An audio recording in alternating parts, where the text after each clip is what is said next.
오늘 본문 말씀은 성도님들도 잘 아시는 그러한 말씀 구절입니다. 옥합을 깨트린 여인에 대해서 오늘 가장 중요한 이야기를 우리가 같이 읽어보았습니다. 그리고 예수님께서 친히 당신의 장래에 대해서 구체적으로 언급하신 그러한 내용이 나옵니다. 오늘 말씀을 전하기 위해서 저는 준비하고 기도하던 중에 나의 주님은 누구신가?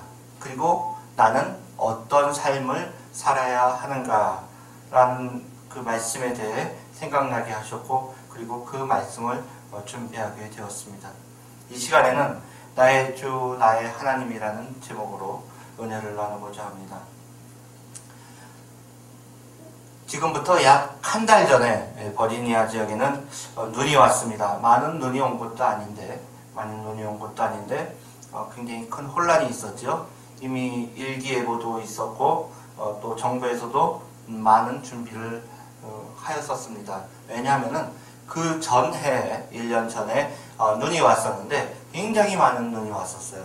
한 번에 내린 눈이 1m가 넘는 정도로 다 오고 차가 다 뒤덮여서 움직이지 못할 정도로 그렇게 눈이 왔었기 때문에 사람들은 올해에도 눈이 많이 올 거라고 예상을 하고 그에 대해서 준비를 하였습니다. 일기예보가 있었는데 그 일기예보에는 오후 3시경에 눈이 시작하여서 늦게까지도 눈이 온다고 그렇게 보도를 하였습니다. 그 보도를 사람들은 믿었고 정확하게 3시 정도 되니까 눈이 오기 시작하였습니다. 그래서 사람들은 준비한 대로 모두가 일찍 퇴근을 하였고 모두가 일찍 나갈 준비를 하였고 많은 사람들이 정부에서도 눈치 올 준비를 하고 차에다가 소금을 가득 싣고 그리고 준비를 하고 있었습니다.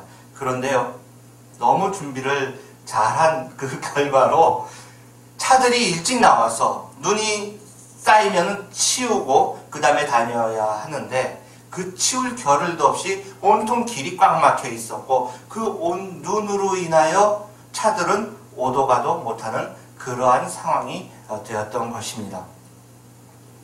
결국에는 눈을 치우지 못해서 10분 정도면 갈 거리를 4시간, 5시간 또는 13시간, 14시간씩 걸려서 집에 도착하였다는 그러한 이야기들을 전해 듣게 되었습니다. 저 또한 마찬가지였습니다. 저도 일찍은 나오지 못하였지만 6시에 퇴근 시간에 맞춰서 나오려고 하니까 사람들이 차가 가지 못하고 있더라고요. 그래서 한 1시간 정도 기다려서 7시에 차를 가지고 나왔는데도 그때에도 에난데일 지역은 꽉 막혀서 차가 움직이지 못하고 있었습니다. 저도 회사에서 집까지 가는데 한 15분이면 갈 수 있는 거리를 5시간이나 걸려서 집에 가게 되었고요. 집에 와서 보니까 정전이 되어 있었습니다. 너무 많은 눈에 나무가 쓰러지면서 우리 동네에 그 전기줄을 끊어뜨리고 그리고 그것으로 인해서 보수가 안 되어서 정전이 되었어요. 전화를 이곳저곳 해보니까 제가 살고 있는 버크 지역에는 거의 다 불이 안 들어오는 그러한 상황이 되었습니다. 저는 그때 이러한 생각을 하였습니다.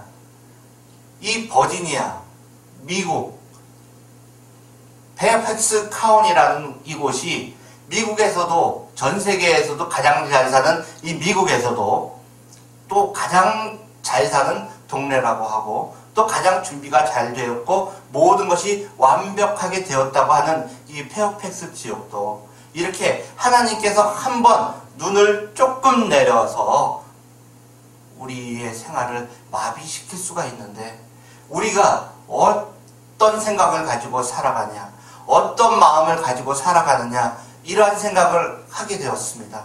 하나님께서 우리를 살리고자 하면 살리시고 우리를 죽이고자 하면 죽이실 수 있는 귀한 하나님이신데 저희가 무엇이 간데 저희가 잘난 척하고 우리의 과학의 발달, 문명의 발달에 그러한 이기만을 생각하여서 하나님 안에서 우리가 너무나도 잘난 척하고 사는 그러한 시간을 갖지 않았는가. 우리가 하나님을 의지하지 않고 나의 뜻대로 살아가게 되면은 어떤 일이 발생이 될 것인가 하는 것을 저는 알게 되었습니다.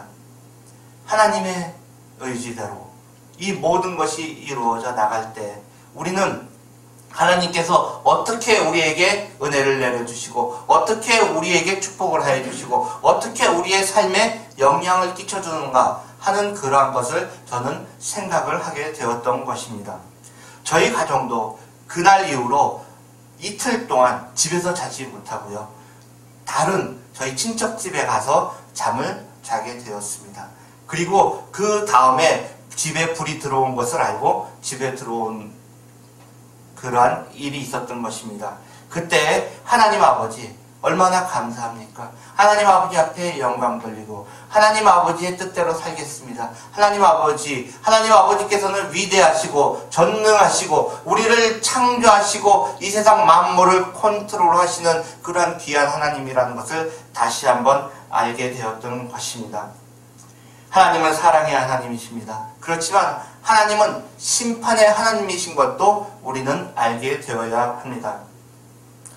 성경 말씀에 보면요, 오늘 6월절과 무교절이 다가올 때 대제사장들과 서기관들은 예수님을 잡아서 죽일 계획을 합니다. 그런데 소란이 날까봐, 민요가 일어날까봐 염려하여서 명절에는 하지 말자. 그러고 명절이 끝난 다음에 우리가 예수를 잡아 죽이자. 이런 모의를 합니다. 그러고 나서 예수님께서는 배다니 문둥병 환자, 요즘 같아서는 나병 환자라고 하죠. 그 시몬의 집에서 식사를 하실 그러한 기회를 갖게 되었던 것입니다. 그러한 일이 있을 때 한 여인이 다가왔습니다. 그리고 자신이 가지고 있던 옥합을 깨뜨렸습니다. 그리고 그 옥합을 가지고 예수님께 그 향료를 예수님의 머리에 부었습니다. 예수님의 제자 중 한 사람이 분을 내어서 아니 이렇게 비싼 향료를 낭비할 수가 있습니까? 이것을 팔아서 어려운 사람을 도와주면은 좋았을 텐데 그렇게 이야기를 합니다. 그렇지만 예수님은 내 장사를 미리 준비하였다고 하시고 저를 기념하라고 하십니다. 나병 환자들은요, 우리가 아는 대로 문둥병 환자지요. 손끝이 썩어 들어갑니다. 코가 떨어져 나갑니다. 발끝이 썩어져 나갑니다. 그래서 저주받은 병이라고 그렇게 옛날에는 이야기가 되어져 있었습니다.